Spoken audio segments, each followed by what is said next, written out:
Family, what's going on? What's going on? It's good to be with you today. I want to talk to you all today about people who are emotionally unavailable. It's very, very important, ladies and gentlemen, that when you meet somebody, you start spending time with them and you're looking for maybe possibly getting into a relationship, that you find out early on that they are emotionally available or not. It's very, very important. A lot of these things are very, very obvious to see, but they're overlooked for whatever reason. All right. Number one, if a person tells you that they don't really want a relationship, they don't want anything serious, they basically are telling you that they're emotionally unavailable. You must believe them. That happens all the time nowadays. You hear a lot of men, women, I just don't really want anything serious. What are you looking for? I'm not really looking for anything serious. They basically are telling you in so many words that they are emotionally unavailable. And when you hear that, I wouldn't pursue anything, deep with this person unless you're just emotionally unavailable also.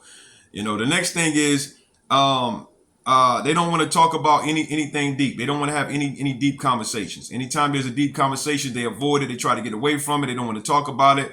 Because they're emotionally unavailable. They don't want to express any emotions or talk about anything for real.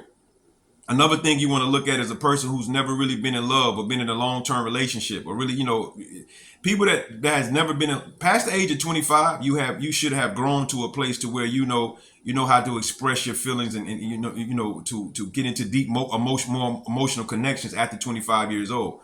If you're an older person and they've never been in love and never been in a real commitment, and all their relationships ended quickly, and it's that might be a sign that person is really, really emotionally unavailable. You really want to pay attention to that. A person that after 25 years old that's never been in love, especially as they get later on in life, that's definitely something you might want to look closely at that.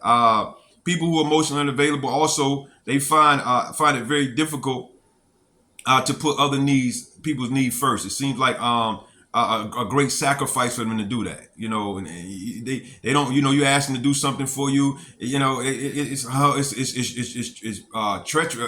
dreadful for them to be able to do anything for anybody else. It's a major sacrifice for them. That goes to show you that person might be a person who's emotionally unavailable. Okay.